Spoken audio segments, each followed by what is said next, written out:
सातारा जिल्हा परिषदेच्या आज सभापती निवडी पार पडतायत साताऱ्यामध्ये।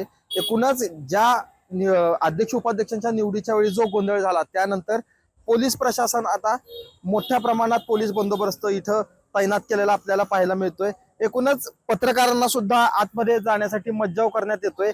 याच चुकांमुळे आतापर्यंत सातारा जिल्हा परिषद मध्ये अध्यक्ष उपाध्यक्षांच्या निवडी दरम्यान मोठा गोंधळ झाला होता।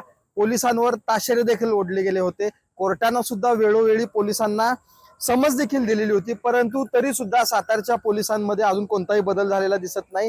कोणत्याही गोष्टीमध्ये सातारचं पोलीस थांबताना पाहायला मिळत नाहीये। पत्रकारांना मज्जाव केला जातोय। त्याच्यामुळे एकूणच या सगळ्या परिस्थितीवर नागरिक आणि इतर सर्व कर्मचाऱ्यांना सुद्धा इथं वेठीस धरल्याचं पाहायला मिळतंय।